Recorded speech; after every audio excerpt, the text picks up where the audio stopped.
Bom, nós estamos cada dia falando de uma forma de andar no espírito para poder transformar o nosso temperamento. Porque quando a gente não domina o nosso temperamento, ele acaba nos dominando. Não é verdade? Se você é do temperamento mais extrovertido, como o sanguíneo ou colérico, a sua tendência é se irar muito fácil. E se o seu temperamento é mais introvertido, como o fleumático e o melancólico, a sua tendência é ter medo. Ter medo. Medo de agir, medo de ser criticado, enfim. Medo de tomar decisões, de fazer o que precisa ser feito. Então, o que acontece? Se a gente não dominar esses medos, não dominar essa ira, nós vamos nos complicar. Nosso temperamento acaba nos dominando e a gente acaba metendo os pés pelas mãos, perdendo a paz, pecando mesmo, falando o que não deve, fazendo o que não deve ou paralisando quando é hora de agir, não é verdade? Bom, nós estamos continuando com a série Sublinhados Comentados sobre o livro Temperamentos Transformados de Tim LaHaye. Você vai perceber que nesses dias nós estamos cada dia reforçando um ponto de como nos manter andando no Espírito, para que andando no Espírito nós consigamos ter esse domínio próprio. Afinal, é um fruto do Espírito, domínio próprio, não é verdade?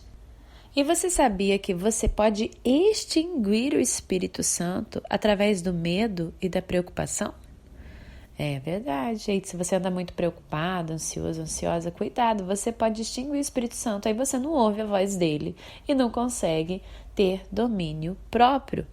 De acordo com 1 Tessalonicenses 5, do 16 ao 19, a gente pode extinguir o Espírito Santo quando a gente duvida dele e quando a gente não permite que ele guie a nossa vida.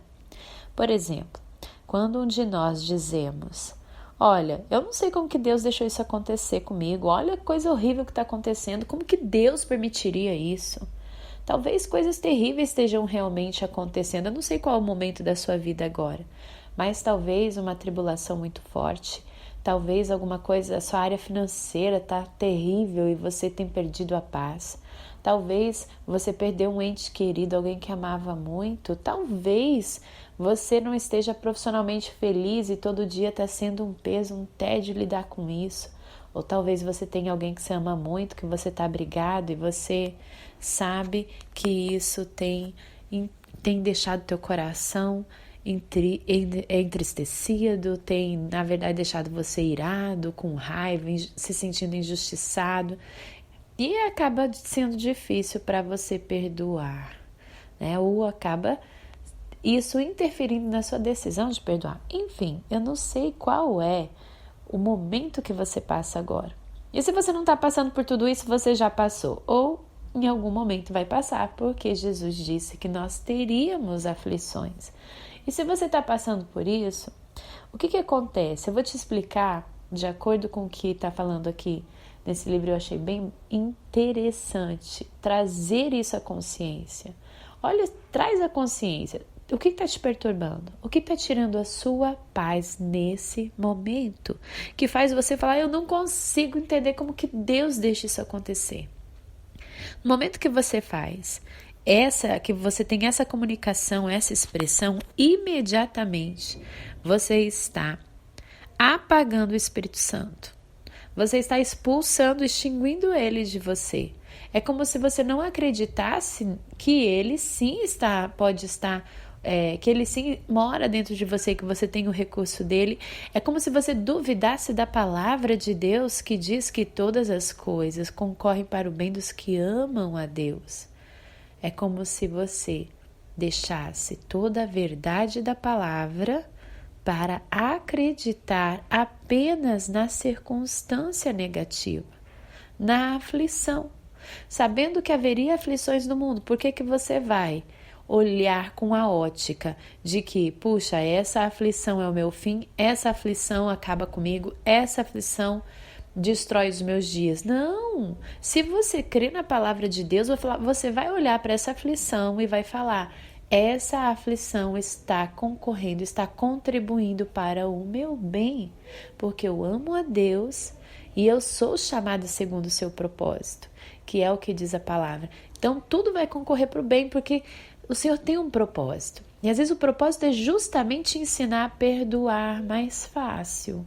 Ou de repente é justamente te ensinar a lidar com as tuas finanças, porque de repente você não tem parado para estudar sobre isso e o Senhor quer que você seja um bom mordomo, uma boa mordoma, né? Aquela coisa de você, não sei nem se existe mordoma, gente. Um bom mordomo no sentido de cuidar das coisas do Senhor. Afinal, você já parou para pensar, né? Se você ouviu Uma Vida com Propósito, falamos sobre isso. Tudo que temos, né, de bens materiais e financeiros, na verdade, é algo que o Senhor nos confiou para administrar nessa terra. E quando a gente administra bem, a gente é fiel no pouco, Ele acaba nos colocando no muito. Por que é tudo dele? Porque, na verdade, nada é nosso. Ninguém, quando morre, vai levar junto tudo que usou aqui nessa terra. Tudo é temporário. Então, se você tem coisas temporárias, roupas temporárias, uma casa temporária, carro temporário, é algo que você deve cuidar bem, porque Deus permitiu que chegasse até você. Então, se você administra isso bem, Ele pode colocar mais coisas. Agora, quando a gente administra mal, aí a gente acaba, quem é infiel no pouco, acaba sendo tirado tudo. Então, assim, às vezes, se o teu problema é financeiro, é uma oportunidade que Deus está te dando de parar tudo e falar, é verdade, eu preciso de repente fazer. Eu sou uma que eu tenho essa consciência. Que essa, por exemplo, é uma área que eu tenho que estar estudando sempre, porque ela não é intuitiva para mim. Ela, quando vê, eu esqueço de fazer o meu controle financeiro, tudo mais. Então, eu paro tudo quando eu vejo que eu não estou bem. Falo, vamos reorganizar isso aqui? Então, quando a coisa começa a dar errado, é um sinal, é um alerta, é um sintoma, é como uma doença. Você sabe a doença pelos sintomas, é o sintoma de que algo não vai bem e eu preciso parar e solucionar o problema, certo? Então, quando você acredita na palavra de Deus, qualquer problema, ela no caso de morte de alguém querido, gente, tem coisa que é mistério, né? Eu sempre prefiro pensar que na verdade eu decido pensar que se Deus cuida de mim, se Ele é um bom pai, se Ele é bondoso, é generoso, se a palavra diz que tudo o que acontece na nossa vida, aliás, de que se a gente, nós que somos seres humanos limitados, nós temos, quando um filho nosso pede pão, a gente não dá uma pedra? Não dá, a gente dá pão, não é verdade? A gente dá o que comer para ele. Imagina o Senhor que é Deus, que Ele sim é a bondade, Ele é a pura bondade, Ele é o amor. Então, quanto mais o Pai que está no céu não nos dará coisas boas. Então, o fato é que quando a gente pensa que Deus quer sim nos abençoar, Ele não tem uma dificuldade, Ele não é... Às vezes a gente olha Deus só como juiz e não como Pai.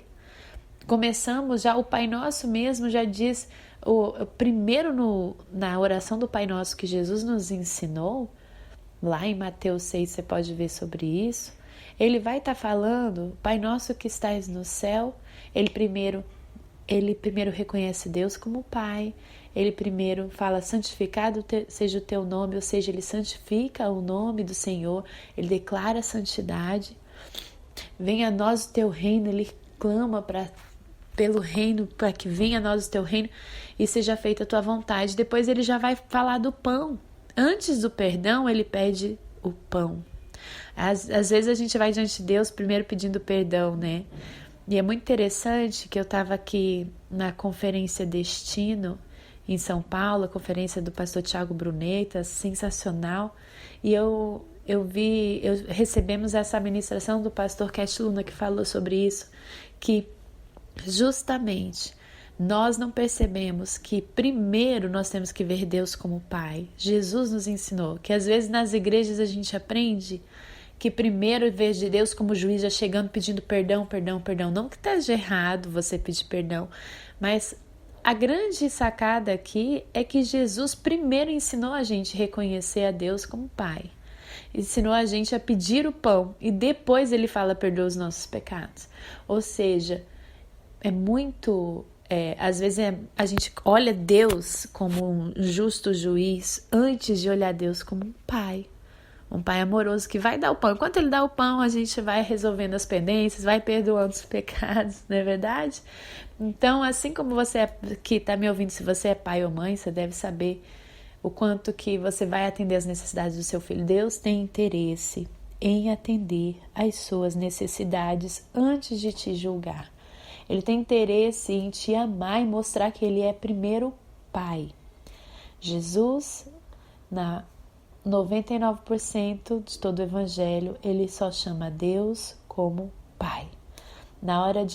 Antes de entregar o seu espírito, que ele diz, que ele chama Deus meu, né? Então, assim, se isso aconteceu, é porque tem um ensino atrás disso.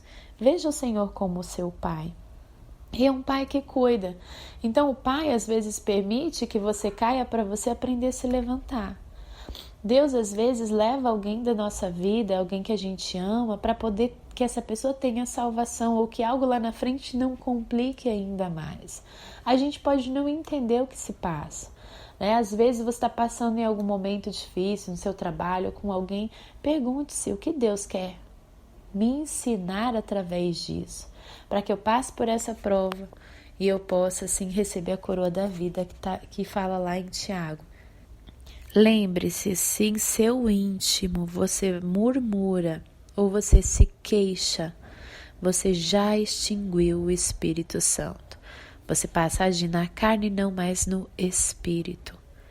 E isso pode ser remediado de imediato se você estiver disposto a reconhecer os seus queixumes induzidos pelo medo ou pelo medo ou pela ira. Enfim, essa é uma parte aqui sublinhada também. Então, cuidado para que esses pecados não dominem o seu coração. E imediatamente veja as coisas contribuindo para o seu bem sem se queixar.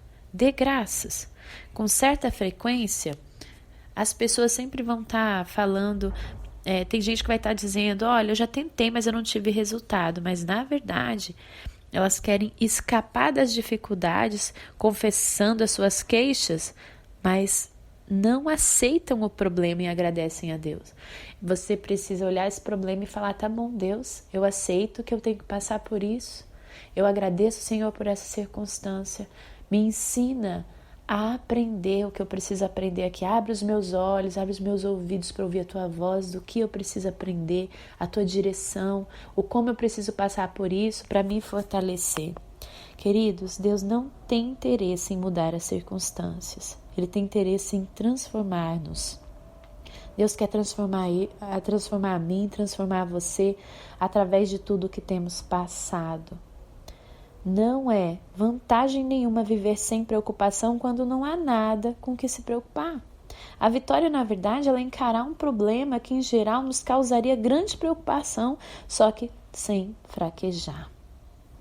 Então, lembre-se, não é porque você é cristão que você não vai ter dificuldade. Todos teremos, né? Você vai sempre ver que se a gente tem aflições nesse mundo, ainda assim, essas provas são para nos fortalecer, certo? Então, meu nome é Ellen Klein, sou Master Coach cristã e é uma honra ter você me acompanhando aqui, viu? Um grande beijo, até o próximo áudio.